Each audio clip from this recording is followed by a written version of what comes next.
Okay, welcome in, Brian Edwards, MajorWager.com. It is Wednesday, June 24th, a little bit after lunch.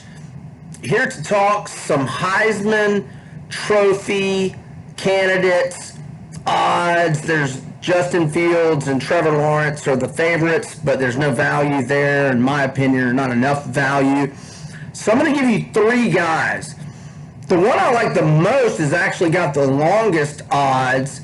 Talking about Alabama senior running back Najee Harris, who actually has, or at least he did as of yesterday afternoon, an 80-1 number if you have a FanDuel account. Now, everywhere else is 40-1. I saw 35-1 at 5 dimes.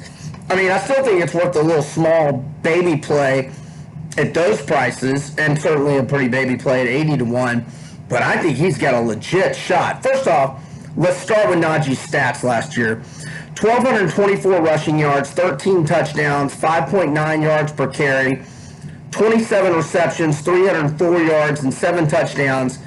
And he wasn't getting, and by the way, he's been putting up good numbers for several years. When he had even Damian Harris in the backfield, going back several years, multiple big-time backs. Sophomore, 783 rushing yards, 4 touchdowns, 6.7 yards per carry average.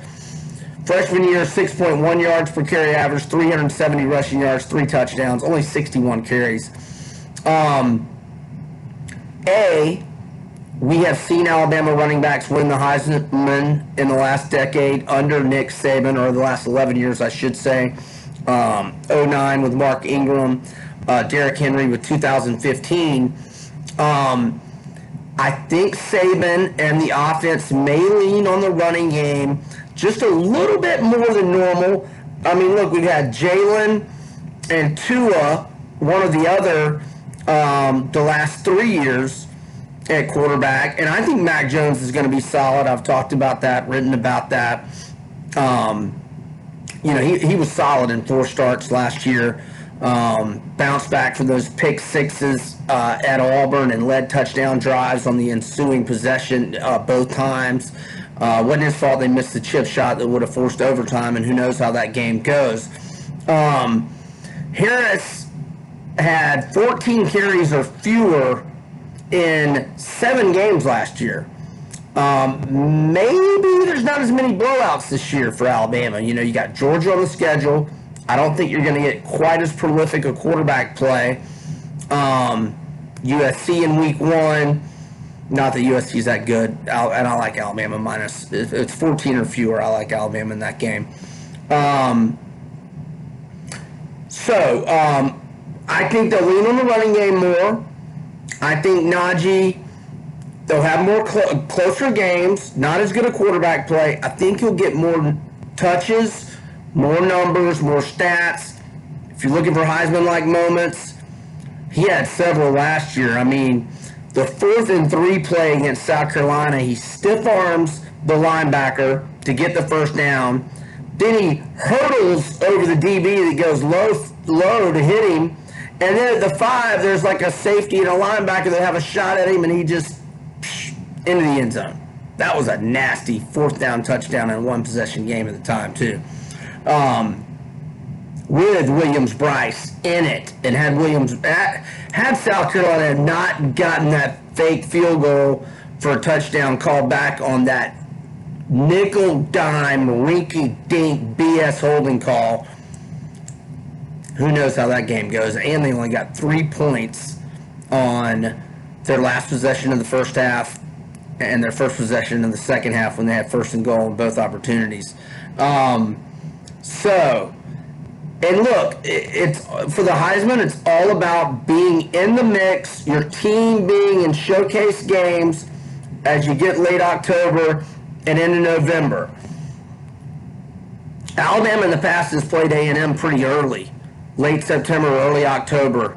Not this year. Well, look. So, I think Alabama wins the West. So that would give them a 6-game in this little stretch I'm speaking of, Atlanta, December 5th, SEC championship game. So starting October 24th, Tennessee's not going to beat Florida up at the Swamp North, a.k.a. Neyland, but Tennessee's going to be a lot better.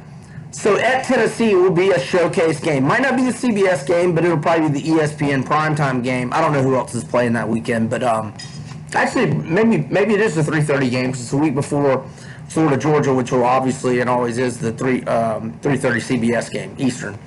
So starting October 24th, Alabama's at Tennessee, then at LSU. I'm gonna jump over a layup cupcake UT Martin, and then they're A&M at home and Auburn at home, and then probably Georgia or Florida or Georgia, probably Florida, in Atlanta. So 5 of the last 6 games for a national title contender, Najee Harris will, I mean, if he goes to 150 yards or more in 5 or all those games, or the 5 big ones, unless somebody's having a Joe Brady like you and running away with it, he'll be right there in the mix. 80-1 odds at FanDuel, even the 35-40-1 odds, which are at most places, very, very much worth the risk. Najee Harris. Okay, I'll throw out 2 more. North Carolina and Sam Howell. True freshman. Thanks for flipping on the Sims, Sammy boy, and going to Mac Brown on signing day. Appreciate that because you're a badass. 38 touchdowns as a true freshman. That is the most ever in FBS history. And compared to only 7 interceptions. North Carolina only went 7-6 last year, but they won their last 3 by blowout. And all 6 of their losses were 1-possession games. Lost by 1 to Clemson. Lost by 3 to very, very, very good App State team. And Carolina had a tying field goal in the last play that got blocked. And lost by 2 at Virginia Tech in double overtime. And they were driving when they lost by 6 to Wake Forest. And they were, I thought they should have had a second or 2 left on that last play, but I had Wake, so I was glad they didn't reverse that. They still would have had to throw like a 40-yard Hail Mary. But I think North Carolina makes a big jump this year. Now they're at UCF as a 2.5 or 3-point dog in week 1 in the heat and humidity of Orlando. And then they're plus 6.5 to Auburn in Atlanta. If they get a split there, the only game they're not going to be favored the rest of the way, assuming their studs stay healthy. And by the way, Sam Howell's around, I saw he's down to 15-1 at 5 dimes. But most of this summer he's been 25-30-1 at most places. He's got 2 1,000-yard receivers back, Daz Newsome and Brown. And even the third receiver, Bo Corrales, he had 40 catches, 575 yards, and 6 touchdowns last year. And they got another guy, Rontavious Groves, 27 catches, 250 yards, 1 touchdown. But Brown and Newsome had 22 combined touchdown catches, and both went over for over 1,000 receiving yards. And this is an offense with 10 starters back and 2 workhorse running backs. You got Michael Carter, 1,003 rushing yards, 5.7 yards per carry. Javonte Williams, 933 rushing yards, 5.6 yards per carry. North Carolina's offense is going to be dynamic. Look, if Howell plays big and they beat UCF and Auburn in the first 2 weeks, he's going to be right there in the Heisman picture the rest of the way. And even if they get a split and he plays good, because he's going to rack up some big numbers. They don't play Clemson during the regular season. Again, the only spot I think they might be an underdog, and they might not be an underdog in this one, is at Miami. And that is a little later in October, or mid-late October. Hopefully, that'll be a night game for UNC, because an afternoon game in Miami in mid to late October is just like an afternoon game in August everywhere else. One more I'll throw out at you. Clemson running back Travis Etienne, which is most books 25-33-1. So he rushed for 1,614 yards last year, 7.8 yards per carry, 19 touchdowns, 37 catches for 432 yards and 4 touchdowns, including the huge one, the go-ahead score against Ohio State in the CFP semifinals when I was on Clemson big, and we were trailing the whole game until that moment. So yeah, those are 3 Heismans that I think are worth a shot at long odds. Please let me be clear on this.